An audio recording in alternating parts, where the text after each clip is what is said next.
Especially اگر میرے election میں دیکھیں تو آپ کو نظر آئے گا کہ یوتھ اس بار جو ہے تو وہ میرے ساتھ بہت زیادہ نکلی. ابھی پرسوں ہمارے پاس پرائم منسٹر صاحب آئے, بڑے میگا پروجیکٹ دے کے گئے, 70-80 بلین کے پروجیکٹس ہیں جو وہ کر کے گئے.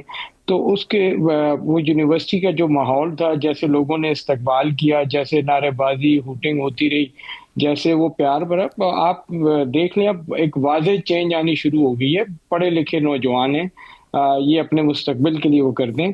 تو that is not a big threat for government I think. Array sir big threat تو چلے یہ نہیں ہے. مجھے بتائیں کہ جو ملاقات نہیں کروائی دی جا رہی ہوتی, ایک اسکیجول ہوتا ہے کہ ملاقات کروا دینی چاہیے, پھر وہ آئے دن ایک ایشو بنا ہوتا ہے. ابھی ٹھنڈ کا موسم بھی ہے, جو ان کی بہنیں جب ملاقات کے لیے جاتی ہیں تو جس طرح کے معاملات ہوتے ہیں وہ سب دیکھ رہے ہوتے ہیں. تو آپ کی حکومت جب اس طرح سختی کرتی ہے تو آپ کو لگتا ہے کہ اس سے ڈالا جیل کے باہر جب طاقت کا استعمال کیا جاتا ہے, سختی کی جاتی ہے, تو آپ کو لگتا ہے کہ اس سے آپ کی حکومت سیاسی طور پہ, آپ کی پارٹی جو ہے جو حکومت میں وہ مضبوط ہوتی ہے فیوچر پوائنٹ آف ویو سے, یا آگے جا کے یہ آپ کے گلے پڑ سکتی ہے چیز کہ کیونکہ جمہوری جماعتیں ظاہری بات ہے, جب اگر آپ یہ بھی کہتے ہیں کہ ہمارے ساتھ بھی اس وقت میں یہ ہوتا تھا تو پھر دو غلط مل کے ایک صحیح تو نہیں بنا سکتے. تو آپ کو بلکہ ایسا رویہ بالکل اجتناب کرنا چاہیے, ایوائڈ کرنا چاہیے کہ چونکہ ہمارے دور میں ہمارے ساتھ ہی ہوا تھا تو ہم ایک بڑی اگزامپل سیٹ کریں گے, اعلیٰ ظرفی کا مظاہرہ کریں گے کہ ہم اپنے مخالفین کے ساتھ جو اب خود جیل میں ان کے ساتھ ایسے نہیں کریں گے. دیکھیں, ان کو چاہیے کہ اگر میں ایک پی ایم ایل این کے اس کے حساب سے, ایم این اے کی حیثیت سے نہیں, ایک نارمل عام پاکستانی کی حیثیت سے بات کروں, تو جب آپ کو کورٹ نے بھی منع کیا کہ آپ باہر آ کے کوئی سیاسی بات نہیں کریں گے, آپ لوگ اندر جاتے ہیں, جا کے ان سے بات کریں, ان سے ملیں, ان سے ان کا حال احوال لیں, ان سے اچھی بیٹھ کے باتیں کریں, ان کو حالات حاضرہ دکھائیں, بتائیں. اچھا بابر صاحب سوری میں آپ کی بات کو کاٹ رہی ہوں, مجھے آج تک نہیں بات ہی سمجھ نہیں آئی کہ ایک بندہ جس کی زندگی وہ ایک پرائم منسٹر تھے, ٹھیک ہے, جب وہ جیل میں گئے, وہ ایک وزیر اعظم تھے اس جیل میں جانے سے پہلے, اور پھر ان کی جماعت جو ہے ایک سیاسی جماعت ہے, وہ پی ٹی آئی ایک سیاسی جماعت ہے. جب بھی لوگ ان سے ملنے جائیں گے, ان کی بہنیں ملنے جائیں گی, جو بھی پارٹی کا بیانیہ لے کر چل رہی ہیں, تو وہاں جا کے سیاست پہ بات نہیں ہوگی تو کیا فلم پروڈکشن پہ بات ہوگی, وہاں پہ ڈرامہ انڈسٹری پہ بات ہوگی کہ فیشن ٹرینڈز کیا چل رہے ہیں آج کل, یہ بتا دیں. مطلب بات کیا ہوگی؟ ایک سیاستدان جو بھی جیل میں ہوگا, ایک ونڈر سوٹ سی بات مجھے یار یہ سمجھا دینا, اگر ایک سیاستدان جیل میں ہوگا, اس سے جو بھی ملاقات کرنے جائے گا, جو اس کے بہاف پہ پارٹی کو باہر لیڈ کر رہا ہوگا, تو وہ سیاست پہ بات تو کرے گا نا. اب یہ تو نہیں ہوگا کہ بتائے گا مونگ پھلی کا کیا ریٹ چل رہا ہے, یا باہر آپ مجھے بتا دیں کہ کتنی ٹھنڈ پڑ رہی ہے, یہ جیل میں ٹھنڈ نہیں ہے. ظاہری بات ایک سیاستدان ہے, سیاست پہ بات کرے گا. یہ مجھے سمجھ نہیں آتا, سیاست پہ بات نہ کریں. ہاں وہ کوئی غلط بات کریں, انتشار پھیلانے کی کوشش کریں, وہ غلط ہے, وہ کسی کو بھی زیب نہیں دیتا. لیکن اگر سیاست کے حوالے سے وہ بات کرتے ہیں, آپ لوگ میرے سیاست پہ بات نہ کریں. یہ ہو نہیں سکتا کہ ایک سیاستدان سیاست پہ بات نہ کرے. میرا خیال ہے 15 منٹ کے سیگمنٹ میں 10 منٹ تو آپ نے باتیں کر لینی ہے. جی کیا کہہ رہے ہیں, سوری میں سن نہیں پا رہی آپ کو. 15 منٹ کے سیگمنٹ میں کیا میں نے کہا 15 منٹ کے سیگمنٹ میں 10 منٹ تو آپ نے بات کر لینی ہے, نہ میرا وہ بھائی بول سکتا ہے, نہ جب تک میں نے اتنا سخت سوال نہیں پوچھا, کتنے اچھے موڈ میں جواب دے رہے تھے نا. ایک تو آپ لوگوں کا بڑا مسئلہ ہے کہ میں نے ذرا سا تھوڑے سا سخت سوال پوچھ لیا تو آپ نے ساتھ ہی بات الٹا کے مار دی. ہم نے اس کا جواب دینا ہے, آپ شارٹلی بھی پوچھ سکتی ہیں اور اسی کا میں جواب دے میں آپ سے بحث کر رہی ہوں, میں پوچھ رہی نہیں, کیونکہ آپ میری بات نہیں مانے تو میں بحث کر رہی ہوں آپ کے ساتھ باقاعدہ. ہاں تو میں اسی کا آپ کو جواب دینے لگا ہوں کہ وہ ایک کنوکٹڈ آدمی ہے, وہ اس کو مجرم ہے, وہ اس پہ جرم ثابت تو بھئی سیاسی مجرم ہے نا, سیاست پہ بات کرے گا نہیں کرے گا یہ بتا دیں. نہیں ہے اس ملک کے ساتھ, اس ملک کا انہوں نے وہ کیا ہے. اس کے علاوہ جب ایک مجرم جب میاں صاحب جیل میں تھے, جب آپ کی پارٹی کے بڑے جیل میں ہوتے تھے, کبھی بھی نہیں رہے. آپ کی پارٹی ملزم تھے اور عدالتوں نے ان کو رہا کیا ہے. ملزم میں اور مجرم میں زمین آسمان کا فرق ہوتا ہے. ایک شخص جو ہے وہ اس پہ جرم ثابت ہوا ہے, اس کو سزا یافتہ آدمی ہے, وہ کسی قسم کی پولیٹیکل, یہ تو آپ کے قانون میں وہ آیا ہوا ہے, وہ کہتے ہیں کہ ایسی وہ پولیٹیکل ایکٹیویٹیز کر ہی نہیں سکتے. ان کو حق بنتا ہے ان کی فیملی ان سے ملے, ان کا حق ہے ان کے وکلا ملے, لیکن وہ باہر نکل کے اگر وہ ملک میں انتشار پھیلانے کی بات کریں گے, وہ یہاں پہ جھگڑے فسادوں کی بات کریں گے, یہاں پہ ریلیوں کی اور روڈز بند کرنے کی اور خیبر پختونخوا کو پنجاب اور پاکستان سے کٹنے کی بات کریں گے, تو ڈیفینیٹلی پھر انتظامیہ جو ہے اس میں رکاوٹ. دیکھیں ان کی پارٹی تو اعلان کہتی ہے, شفیع صاحب آپ سامنے بیٹھے ہوئے ہیں, کہ آپ لوگ کیا ڈس آن کرتے ہیں عمران خان صاحب کو, بانی چیئرمین پی ٹی آئی وہ ہیں, باہر انہوں نے جس کو بھی اب ذمہ داریاں سونپی ہوئی ہیں, بیرسٹر گوہر صاحب ہیں, بڑے لوگ ہیں جتنے بھی آپ کی پارٹی کے, لیکن آپ کیا ڈس آن کرتے ہیں کہ عمران خان صاحب سے آپ لوگ سیاسی ڈکٹیشن نہیں لیتے ہیں,